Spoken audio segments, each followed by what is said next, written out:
Welcome to the SGS1 podcast. SGS1 is a sports media and technology platform developed as a grassroots effort by dedicated youth sports leaders from South Jersey to provide content covering topics from coaching education to sports technology to our standout players, coaches, parents. Subscribe to SGS1 on YouTube, Facebook, and Apple Podcasts. Tonight, we've got several distinguished guests from the Philadelphia Union. Noah Black, the Operations Camp Director, and coming on shortly is Phil Griffiths, Director of Coaching. So I'm going to hand it over to Noah. Noah, it's great having you on. Thank you for coming on. Guys. Great to be here. Hey, Noah. So a quick rundown. I am the Camp Operations Director here at the Philadelphia Union. I do a lot of things behind the scenes with the youth operations when it comes to summer camps, clinics, and stuff. So I'll do a lot of communicating with clubs, facilities, kind of making sure we have everything set up coming this summer. And one of the other cool things I'm really headlining is the SJSL Summer Select Team. We're partnering with South Jersey Soccer League to run a one-of-a-kind training program here with the SJSL. So what our training program will kind of bring is we will offer 9 training sessions. We'll also be attending 3 tournaments. The goal of this program is to bring the best of the SJSL all together and train under our experienced and professional staff. So some quick numbers. June 14th will be our first practice. And the way we'll rotate between Cohansey SC practicing, Florence Township, and then Deptford. So that's where we rotate our 3 practices. We'll go in groups of 3. We'll do one place, one another, then we go back to the first one. Everyone is invited to join all 9 training sessions, so it's not required, but we prefer you were there at all 9 training sessions. And we have them at 3 different places because we understand the South Jersey Soccer League kind of has a big area that it focuses on. So we want to kind of make it easier travel-wise for all parents and families. So you're welcome to attend all 9 training sessions. One really cool thing is that one of our tournaments is actually a tournament sponsored by the Philadelphia Union. And it is the first time in history that in our youth department that we'll be attending a tournament of our own with our own teams. So it's going to be a really cool experience, one of a kind, really. Deadline to sign up is May 1st. And we're now reaching around 100+ kids in the program. So it's we expect to get probably around 150 at least by the time deadline comes around. Very excited and I can't wait to get started. Thanks, Noah. Mm-hmm. No, some of the questions that I'm getting from some of the kids that want to sign up is if a kid lives in Florence, they can obviously make the Florence tryout or the practice sessions and pretty much the Deptford ones. Will they have to go to the Cohansey ones too? Or is that kind of like an option right there for them? Because that's a pretty far ride, just so you know. That's yeah, no. So obviously we prefer everyone's at every practice. And I understand it's never going to be perfect. There's going to be no perfect scenario where it's a 20-minute drive for everybody. We did our best to kind of spread it out. I mean, ideally we want you there, but we're not really going to hold it against you.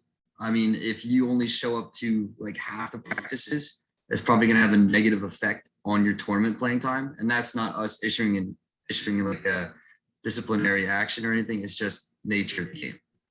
Yeah. The coach sees you more, the more happy they don't know you are as a player, they're going to play you more. It's kind of this. Do you talk to other MLS youth programs throughout the country? And if you do, are there other programs similar to this?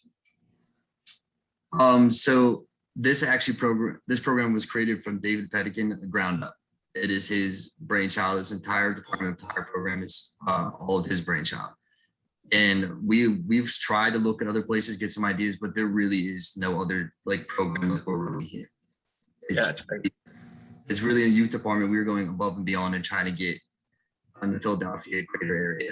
We're doing a one-of-a-kind thing that many other MLS teams are not even thinking about touching. Another thing we're getting is a lot of people are saying because it's open to everyone that it's not technically a select program. So I said, all right, well, we're just going to start calling it the Open Select program then. Because I think it's great that everyone can play. Do you just get any pushback from that, or is there anything going on with that? It's something we thought about, but the last year was when we had this program. Our starting year was called the Summer Slicks. We just kept the name. Yeah. But our overall goal for this program is to really include as many players as possible. We want to spread the knowledge, the experience, the love of the game to as many people as we can. So that's our goal for the program. All right, and I think it's a great program, and I can't wait to see how many kids actually do sign up for this. But I think Anthony and is it Thiago? Am I pronouncing that right? I think they just Thiago and Phil, yeah. Okay. Hey Thiago. Hey Phil. Good evening, guys. Good evening. Oh, Good. Just got off the field, so good fun. that's great. Cool. Noah just introduced himself. Is there anything you guys want to discuss about the South Jersey, the Union South Jersey Select Program? I'm sure Noah's probably covered most of it. Obviously, like I said, I'll just introduce myself. My name is Phil Griffiths. I'm the Director of Coaching for the Philadelphia Union. I am Thiago Evangelista. I am director for the affiliate. So it's a little bit from us, really, but obviously apologize for joining late. Like I said, we just got off the field, so It's okay. jumping in. Happy when to we- have you. Yeah, we're just happy to have you. I think it's great that you're on. Thank you so much for coming on. Yeah, I love bragging that the kids in South Jersey are going to get Philadelphia Union kits that sign up for the program, and I've been a proponent that it's not necessarily a select program, that it's open to anybody that wants to give it a shot and go out and play with senior coaches like yourselves. Maybe you can describe like the process. Like I'm a player and I signed up.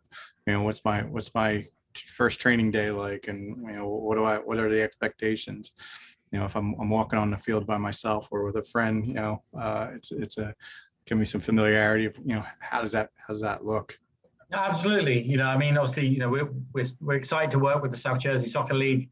I think it's going to be a fantastic initiative moving forward. And again, any time that we can provide children within New Jersey a platform to play, with the Philadelphia Union under our methodology, our philosophy of what we do is a fantastic and exciting opportunity for any young person who loves the game of soccer. Obviously, in terms of kind of being involved with that, one thing that we stress so importantly is that we create the environment. So when the child comes into the training session, yes, we're the Philadelphia Union. Yes, there is an expectation.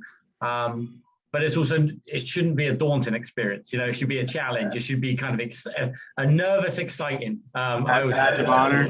Yeah, I think that's the best way to put it. But again, we want to create an environment where every child is excited to be a part of what they're doing, excited to come to training, learn new things, and leave excited to come back the next time. And obviously we're very fortunate to have fantastic staff with obviously a wealth of knowledge and experience within that program. That will really help to develop young people and also provide them a great opportunity this summer. So, the training sessions will always be set up. Come in, it'll be fun and inviting. We want to make sure that amongst peers, there's a good environment, good camaraderie between ourselves. But again, there is that expectation, there is the standard, of a player. And one thing that we stress is the importance is not only be the best player that you can be on the field, but be the best person that you can be off the field. And that's certainly something that we certainly push here at the Philadelphia Union to be good people. And again, you'll see that as the sessions go on, you'll see that culture will start to come through in individuals and collectively as well. That's it. So when you're training, who will be training the teams? Like, will they have? No, I'm sorry. Will they have a D license minimum, an A license? Like, how does that work? Yeah, so one of the best things about what we have here at the Philadelphia Union Youth is obviously we have such a wide variety of coaches and experience. From experience, I think sometimes it's more important to connect the right coach with the right people than it is dependent on license. So for someone like myself who has his A license, and this is my 21st year of coaching, I have a wide range of experience where I can work from the youngest groups to the eldest. We have some younger coaches who are fantastic, great great at just connecting with kids and inspiring them in different ways without necessarily having a high level badge. And that's where I think sometimes, again, for me, the most important thing in coaching is how do you connect with the players? So like I said, between myself, Thiago, Anthony, obviously some of our other pool of coaches that we have, we'll make sure that we align the best coaches with the best level and the best age group to get the most out of that age group itself. I think that's great. One of the other things from last year we heard is that you guys had like a camera crew show up to the tournaments. Yes. Is that going to happen again this year?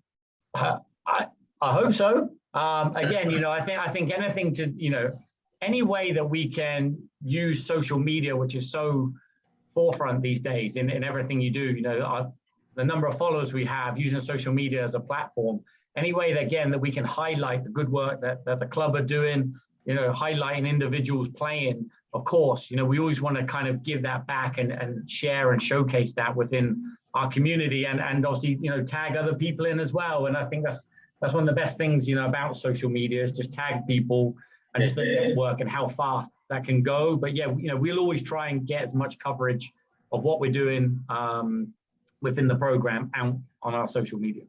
Sounds like a road trip, Keith. A couple. Yeah, no, it's good. Yeah, it's good. I don't think we'll go and bring all these VOs and all these crazy cameras and stuff to the games, but certainly, the interaction, the social side of it for sure. We want to make sure that we're highlighting and promoting all the good work that, the kids are doing on and off the field. How many years has the select program been in place? And do you have players that matriculate? Do they go through more than? I just kind of like. If I were a kid right now, I want the jersey. I want to go out there. I want to get to this camp and do get in the tournaments with the union. I'd probably be bothering my parents every day until they sign me up. But from year to year, is there a progression, or is that something that you look at? So this is only my first full year at the Philadelphia Union. So obviously I was a part of it last year, which was obviously a pilot when we first introduced it last year. I'm getting old now, but from memory, we had good numbers. It was a great event for the couple of weeks that we did the training. So I'm really interested to see the numbers this year and how they fare from last year. And obviously moving forward, we want to make sure that every year that we get more and more children into the game, participating through soccer and all the good things that soccer drives as that vehicle. But I couldn't give you a definite answer of like growth because this is only the second year that I personally have been involved. But I certainly would love to see it develop year upon year into, a statewide program. I would have had my parents that this was the third season. We got fall, spring, and then summer with the union, and every year I'd be there. Yeah, the way soccer's going now, it is becoming a year-round event. It's the summer's a big component. I remember back in the day, a lot of people's summer was downtime. We go to the beach, we go to the shore. And now, kids just want to keep playing. And I think, the more opportunities for young people to play and to be exposed to the game of soccer and coaches and their peers, I think it can only improve the future of the game moving forward. Yeah, mixing it up with, I'm on a team, or my kids would be on a team fall and spring. And then, you're in the select program where I think it's valuable that you experience different coaches, different teams. At some point, you go from, our travel soccer to high school and college, and you're walking on a field maybe with one other player. So yeah, absolutely. I think it's such a good vehicle for social skills and settings. It's amazing how many people we know, within the game, just from the game, and even we've seen it with other children that are played in select programs, obviously like our PPP program, where they play for other clubs respectively. But now even off the field, families are starting to hang out together and they're starting to socialize and stuff like that. So again, I think it's such a great opportunity for a select model to bring together and unite different kids from different clubs and different parts of New Jersey that they might not interact with each other, but then they have a friend for life, or a handful of friends for life after. Tell my players, you may play someone they may be on your team at some point. Absolutely. So what's the practice philosophy? So if I is it following like one of the things that we've learned through coaching Ed is, play, practice, play. And we've got a few other things that we do as grassroots coaches. But when you get to your level and Thiago's level, what's that practice like? We have different programs. So PPP is a little bit different than affiliates. Affiliates, we keep the pray, practice, play model with a couple modifications. So we believe that game like is the most important thing. You learn by playing.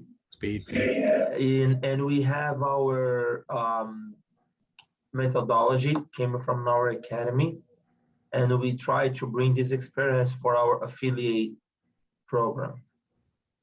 So for the PPP is a little bit, Phil can explain better than me because he's on site. It's more closer to the academy. Depending on the age, we do pray, practice, pray, right, Phil? But depends on of the age, we don't do it. But yes, we have our philosophy like attacking mentality. Just a quick review about our methodology. Like we encourage the players have a good relationship with the ball, feel comfortable with the ball, good in 1v1, be brave, don't be afraid to make mistakes, and a lot of game bases. That we teach on technical points, but that's not the big part of the field. Big part of the practice. So let's imagine you divide the practice in 4 parts: warm up, first part, game development, and scrimmage. So we could use technical part like on the first part or second part. That bigger part have like 20 to 30 minutes. We use more game reality. So one of the biggest things that is kind of based around is rondos, the principles of rondos, set overloads, 4v2, 6v4s, everything's kind of high intensity, high rep, within a game scenario. But again, we focus heavily on overloads within a lot of the sessions that we do. mm-hmm. I have a question. I guess this would be towards Noah. What game is the ticket for? So I don't think we've really decided the game, the exact game tickets will be for. When we do issue out those tickets, they'll probably be spread out. Like some kids go to one game, some kids go to other games. Okay. But the exact game, we don't know yet. Because I was wondering, like, would the parent, would you have, I guess, a certain amount of tickets for the parents to buy as well? So Keith, from experience, what happens is obviously every child that comes into the program, obviously that data then goes into the ticket office. Now, Okay. obviously, from that, obviously we have other programs, we have other events going on. So what often happens is the ticket office will actually give us a number of games that they're like, these are the ones that we're probably going to target. And like Noah said, it could be maybe a back-to-back like game. It could be one here, one spread out, and so. But it often comes down to the ticket office, and also obviously what the attendances are like, what the games are like, what the schedules are like. But it's often comes down to them rather than us being like, hey, we're going to pick X game. They give us a list of what they'll do from there. Thank you. Yeah. Got questions about the tournament. What are the tournaments like? I know we have a goal of 150 players, right? 11 age groups. Well, how are tournaments structured? How does that work? I mean, we're all watching March Madness now, so everybody's in a bracket mode. So there's 3 tournaments. The first one is going to be Neptune City tournament. It is I want to say it's the week after June 14th. I can't remember the dates off my head, but it's Neptune City. And then we go to Steel Soccer Summer Trophy Tournament. And then the tournament we're sponsoring, which is the Philadelphia Midsummer Invitational. So all the tournaments will be set up as you get 3 games guaranteed. I'm pretty sure they're all 3 games guaranteed. And the best of that group move on to playoffs, kind of move on to the end of the tournament. How many teams? How many teams in each age group? So we were open to as many teams as possible in an age group. We kind of max teams at 15. Once we hit 15, we're going to start another team for that age. And the way we would decipher like who goes where in those teams is those first 3 training sessions are kind of double as evaluation sessions, kind of gauge the skills, who's good at what position, kind of where you want to put them on the field. And then if we do have like 30 kids in one age group, we'll make 2 teams, kind of put kids at the same skill level on one team, kids at the same skill level on another team. So when we go into a tournament, if there's different skill brackets, we kind of put them in the right bracket. We want to keep it competitive and make sure the kids are still having fun. So, yeah. I'm not even, are other, is it just this select program teams? Are there other teams that are involved? I'm just asking for my own, like, how's that? I mean, just for these tournaments I'm talking about? Yeah, is it an invitational or is it just the select teams or? So these 3 tournaments are just for our summer select teams. Like we're only taking SJSL summer select teams.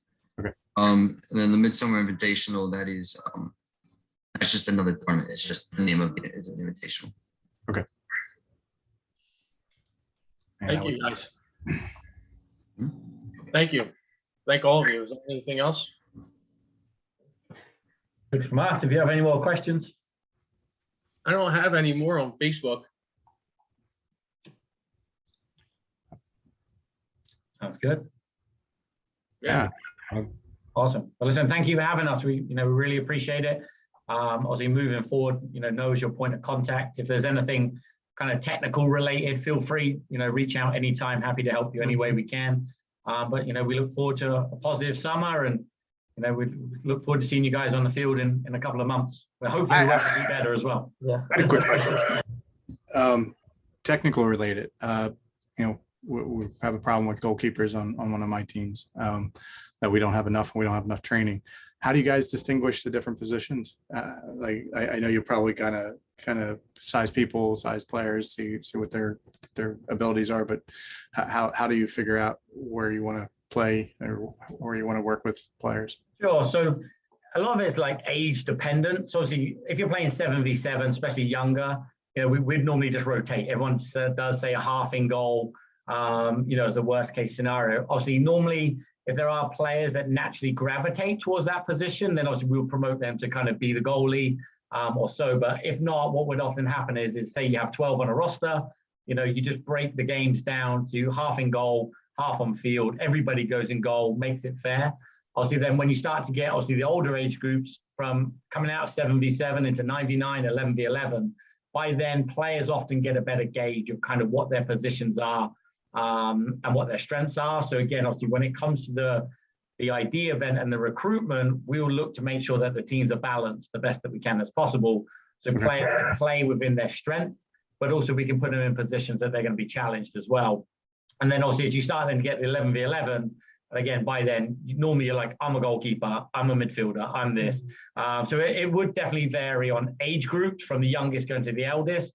But we'll always make sure that, that our teams are balanced the best that we can within the players that we have at our disposal. Yeah.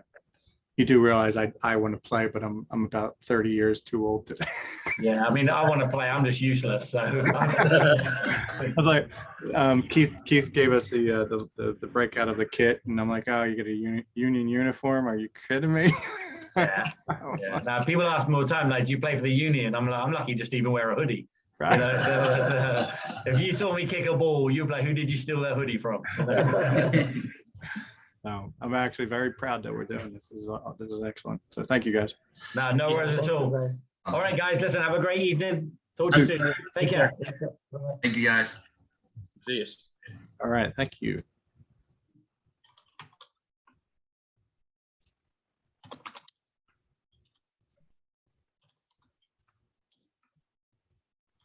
All right, we are off Facebook and I'm stopping the recording now.